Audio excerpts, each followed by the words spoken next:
Kingdom Come Deliverance 2 has been out for a little while now, but with the release of the game's hardcore mode, which is even more unforgiving than it was in the first game, the need to know what you're doing right from the start has never been more important. In this video, I will walk you through the game's first chapters on hardcore mode with all negative perks enabled and help you make some smart early game choices. While this guide is specifically tailored for both hardcore mode players and completionists who want to unlock all available achievements, everything mentioned in the video will of course be just as useful for beginners who like to play strategically or don't want to miss out on anything. So join me for an extensive walkthrough of Kingdom Come Deliverance 2 that will hopefully help you set off on the right path.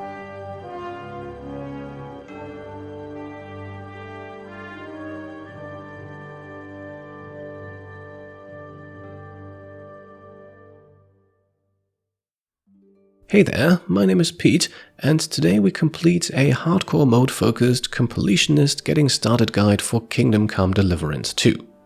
In this guide, I will not simply bombard you with a loose assortment of tips and tricks, but instead offer a full walkthrough of the game's first few hours, explaining what to do and what to avoid, while following the game's story and its natural progression. Instead of cheesy exploits or tedious grinding to the point where you're so overpowered the game is no longer fun, we will focus on an immersive experience and smart decision making, while at the same time covering all bases for the completionists among you aiming to unlock every achievement. I will try to keep storyline spoilers to a minimum, although discussing early quests and mechanics might reveal some plot points. However, if you have found your way here, chances are you are at least loosely familiar with them. With that being said, let's jump into it and begin.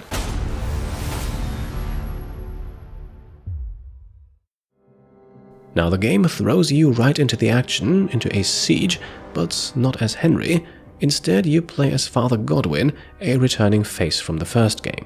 After a quick cameo from Sir Hans, you'll get to try out the crossbow, one of the new weapons added to the sequel. There's no pressure to rack up kills here, but also no need to refrain from it, as there is no corresponding achievement. It's simply a chance to get a feel for the new mechanics, and the same is true for the melee combat that follows, which KCD veterans will recognize has been refined a little. Quick note, while it should theoretically be possible during this section, I had no luck unlocking the Bohemian Sniper achievement for killing an enemy with a long-range crossbow headshot. Let me know in the comments if you were successful with Godwin, otherwise I would assume it can only be unlocked with Henry. In terms of interacting with the environment, you can loot bodies and pick up weapons lying around, but other objects as well as doors remain inaccessible. Overall, nothing you do here impacts Henry directly or gains him experience. On the other hand, Henry's negative hardcore mode perks also do not impact Godwin's combat abilities either, so just get acquainted with the updated mechanics. Don't dally for too long though, Godwin is not invincible. Eventually knock down the siege ladder and enjoy the cutscene that wraps up this explosive intro. However, don't make the mistake of thinking that the game does not once again indulge quite a bit when it comes to its tutorial. KCD1 already went all out here, and its sequel is no different. After a brief cutscene, you finally take control of Henry and get your first few dialogue choices on horseback, once again mostly intended to introduce a new gameplay mechanic. So do I. How is that? Fortuna... Al dentes fortuna juvat! See now, there's the Henry I know and love. Shortly after, in a conversation with other riders, the game tells you to pick your playstyle, offering the roles of soldier, advisor, and scout. This raises and lowers some of your skills depending on your answer, although we're talking about a difference of 1 to 2 skill levels at most, so don't overthink it. Nonetheless, in the early game a small difference can still be noticeable.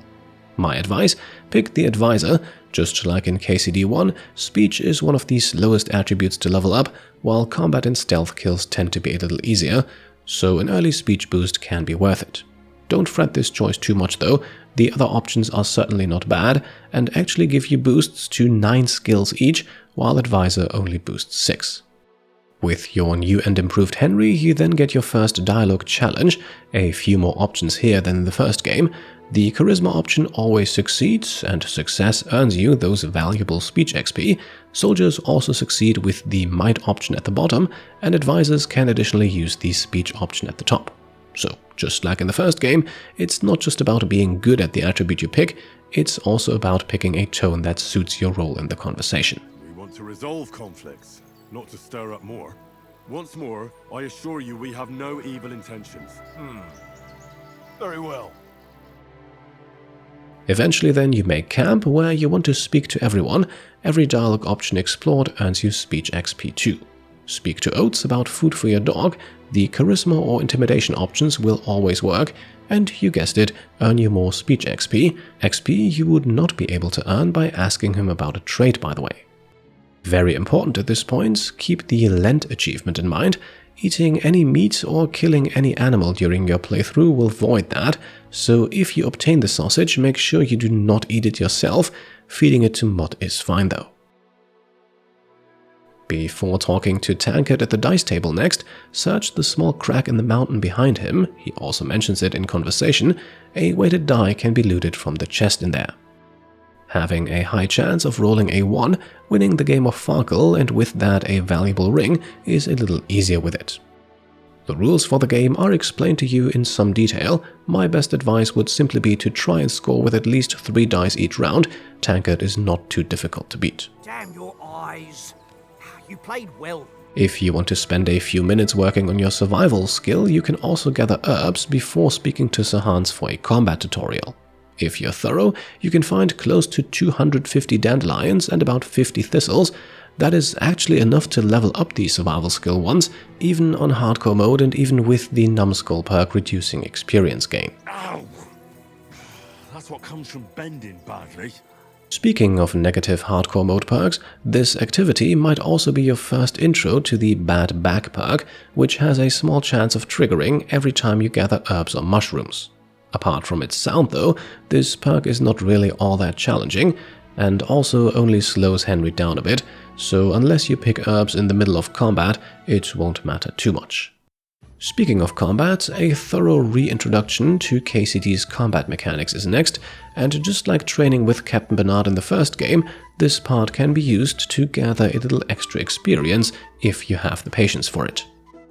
During the chained hits section, you can land single unchained hits to prolong the fight.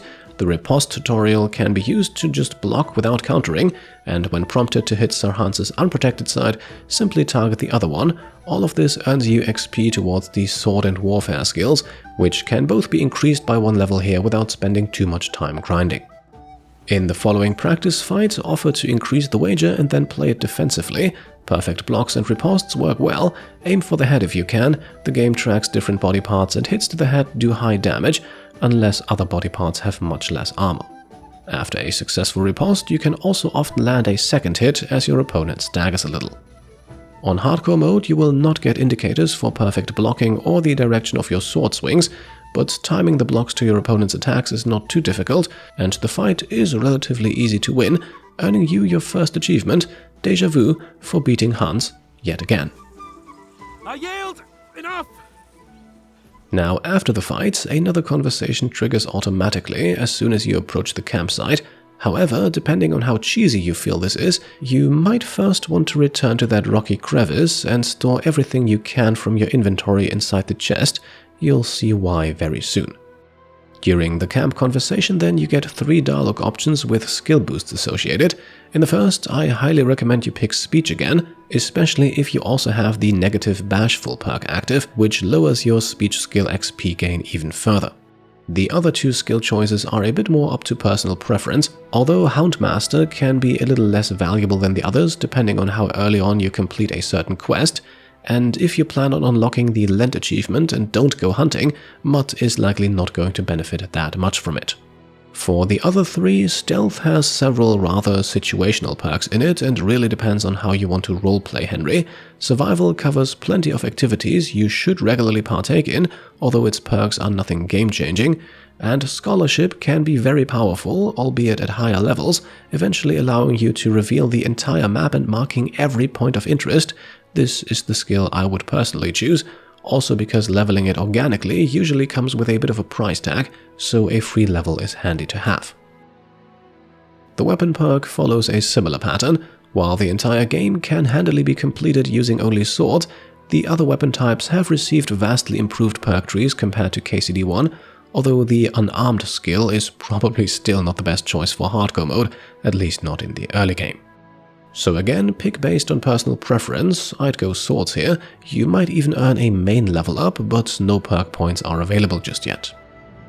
Afterwards, follow along with the not at all creepy stealth tutorial, then watch a cutscene. Anything Henry had in his inventory prior to this point will be lost, thus the somewhat cheesy recommendation to store it in the chest beforehand. From this point onwards, just play along and follow Hans, turn right when he sends you to scout ahead, return, notice that the path is blocked, and go back the other way, winding along until you meet Hans again. You get attacked and can use this fight to practice your combat skills a bit more, but win or lose, it always ends in the same cutscene, so there is no need to drag it out.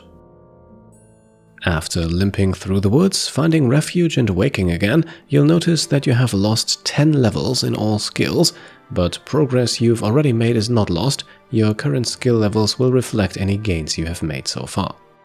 The game now introduces bandages, food, washing, and Savior's Schnapps. In that order, bandages, of which you'll need to apply 4, stop Henry from bleeding but don't recover lost health. Food, or rather nourishment, is at a healthy level between 50 and 100, dipping below 50 makes you hungry and gives a small stamina penalty. The negative Hangry Henry hardcore perk both further increases hunger rate and also reduces Henry's speech, charisma and intimidation skills if he gets hungry, so make sure to eat well before crucial social interactions. Aye, true bliss is a full belly. For this intro, I recommend you eat until the pot is empty, allowing you to pocket the food on the table outside for later. Washing is self-explanatory. It cleans up Henry and his clothing. Dirty clothing carries a charisma penalty, while drinking Savior's Schnapps is how to save the game, although sleeping in an owned bed or making an exit save is also possible, and the game also drops a few autosaves even on hardcore mode. Once you have completed all tasks, you can impress Bozhena with your knowledge about herbs if your survival skill is at least level 6, and saying that you're fit enough to bury the bandit earns another reputation gain. I'll see what I can manage. Back outside, clear out the herb gardens and pick the nettles growing around the hut, then loot the bandit and put on his gear. Don't forget his sword. This'll be the weapon used by the bastard who cut up Sir Hans. Equipping his belt gives you access to belt slots, which are used to equip items like a secondary weapon, shield, or ammo.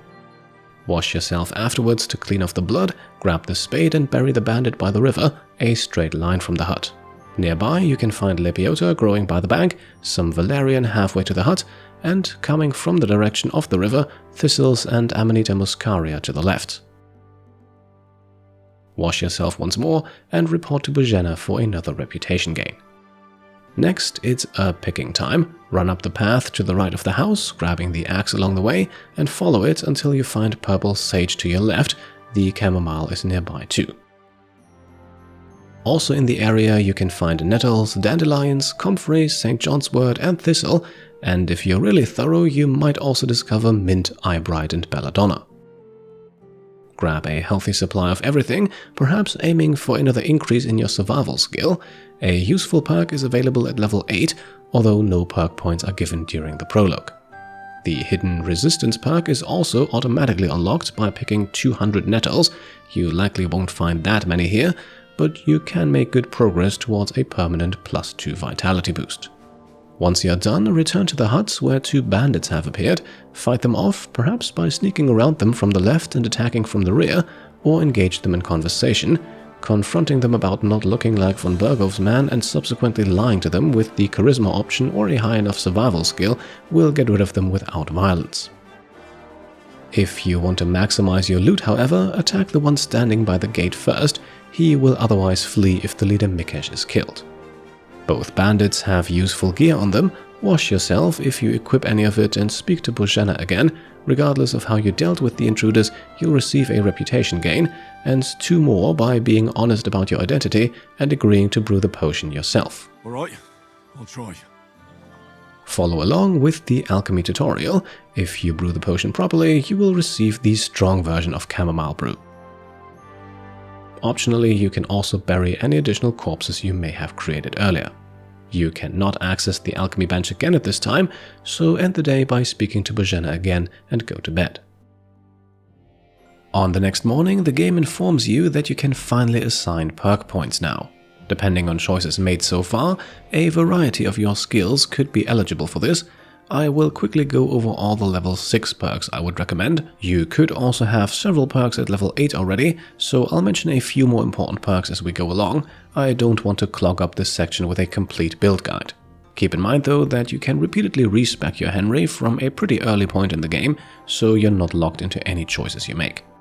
For the main level perk, I'd go with Charming Man to boost reputation gain. Identifying suitable dialogue options is generally fairly easy, and this applies to gains made in conversation and trading, which are in turn both easier with higher reputation. Onto your 4 main attributes, the strength perk I recommend is Train Hard Fight Easy, as it not only allows you to use better weapons with high strength requirements earlier, but actually also boosts your damage output. For the same reason, I also recommend Deft Hands as the agility perk. For vitality, I would consider Ascetic only if you have the negative Hangry Henry perk active, but even in that case, food is easy to come by, so Thick-Blooded is probably still the better pick.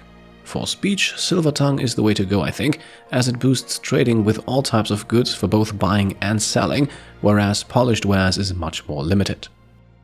For your skill perks then, starting with Alchemy, I'd pick Potion Seller here for a good way to make some early money. The alternatives are more about conserving resources like food and sleep that are abundantly available. The Razor Sharp perk then is my craftsmanship recommendation, since grindstones can be used for free, while cobbler's kits and repair kits need to be bought or otherwise acquired, so the corresponding perks are not as likely to be triggered.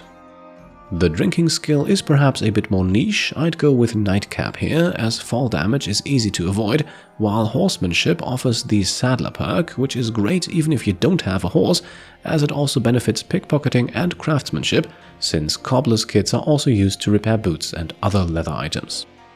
For the Huntmaster perk, I recommend Hunt, even if, or rather especially if you plan to unlock the Lent achievement, as animal kills from mutts do not count towards Henry's kill count, and this allows you to quickly gather meat from smaller animals. Cooking or drying the meat is a great way to make some money, and if you don't care about the achievement, it is also a very reliable food source.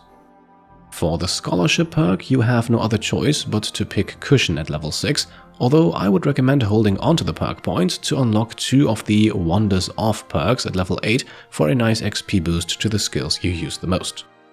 The 2 stealth perks are both rather situational. One way or another is a great debuff, but getting it to trigger can be tricky. Bushman is limited to stealth in the outdoors, probably a bit more useful, but the best option here might just be to hold on to the point for later. For the survival perk, I'd pick Wanderer to reduce the time you need to rest if you're sleeping on poor quality bedrolls, or hold on to the perk until level 10 to grab both Leg Day and Lucky Find. On the Poacher's Trail, meanwhile, I would recommend skipping, especially if you're going after the Lent achievement, but also since herbs are generally more valuable if turned into potions before selling them. Finally, in the Thievery skill, I'd go with Silent Fiddler, especially early on lockpicking tends to be less risky than pickpocketing. Let's wrap things up with the combat perks. For Warfare, I recommend Steadfast, because on Hardcore mode you really should try not to get hit in the first place. For Swords, I'd go with Opening Strike, which has a nice synergy with Riposts and a broader utility than Precise Strike. Then both Shieldbreaker and Sundering Blows are fantastic pillars for a heavy weapon build, and I would honestly try to grab them both as soon as you can. The Polearms perk should likely be Keeping a Distance to make them more useful in combat. For Unarmed, I recommend Brawler, since on Hardcore mode bringing a fist to a sword fight is really not a great idea, at least early on, so unarmed combat should be restricted to brawls, where this perk shines. And finally, for Marksmanship, both perks here are once again very good and should be picked for any ranged build, although Crippling Shot can trigger a lot more often, so I would choose it first. With all of that out of the way, let's finish up at Bozhena's hut, eat all you can from the pot again, grab the 2 repair kits as well as some arrows from the hut's top floor, some bandages from the shelf in the side room, and head outside where you can once again pocket the breakfast for later. During the conversation, make sure to tell the details of your exploit. This earns a bit more reputation. You can check this in the Player tab, where you should have made some good progress with the people of the forest. You receive the recipe for Saviour's Schnapps alongside another bottle of it, although you need to go into your inventory to learn it and add it to your recipe book. Chances are you don't have the 2 belladonna required to brew it, but if you do, make some at the alchemy bench now. You can also make more chamomile brew depending on your supply of herbs, and gaining 1 to 2 levels in the alchemy skill should be quickly done, not to mention that the potions have a decent value. Also, by brewing 20 potions, you will unlock the Hidden Lab Dweller perk, increasing the effects of potions and alcohol. Talk to Bozhena and her daughter again for some lore and background info on the region, then speak to Sir Hans, avoid the "you don't believe me" option and the reputation loss coming from it, and you'll be treated to another cutscene, officially ending a lengthy prologue.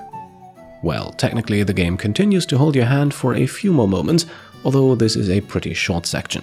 For reputation gains during the various conversations, tell Hans that it is not his fault, and later on pick all options offering to work alone, use the speed option on Catherine and the always ready and the 2 alright options on the Tavern Keeper, then explore all dialogue options with her for some follow-up conversations with the miller and the blacksmith, in which no reputation can be gained but a choice can be made.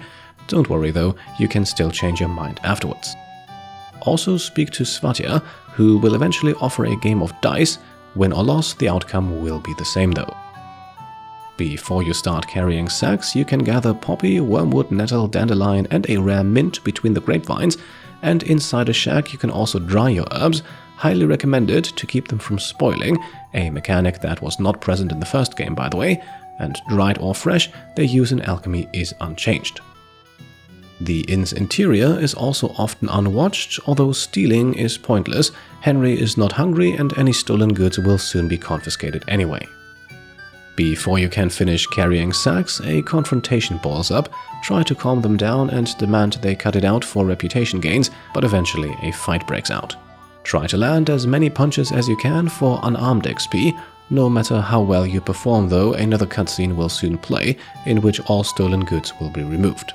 Speak to Sir Hans however you like, the outcome will not change, and afterwards you'll unlock the "This Won't End Well" achievement, and you're finally free to explore the world of Kingdom Come Deliverance 2 for yourself. This is where the game really starts to get going, and where we will pick things back up in part 2 of this guide next time. While there is not as much to cheese or optimize in the prologue compared to KCD1, as I was hopefully able to show you, you can still make a number of small choices that set you up for success in the hours that are to come. The roughly 20 minutes of this video should have covered your first 1.5 to 2 hours of playtime. Next time then we'll dive in deeper and explore how to best continue from here. Until then, I hope you enjoyed the video. If you did, then please leave a thumbs up, it helps a lot. And if you enjoy my completionist approach to video games as a whole, you can also subscribe, and if you've done that already too, you can also support my work as a channel member or a Patreon supporter. Thank you all for watching, and I'll see you next time. Cheers.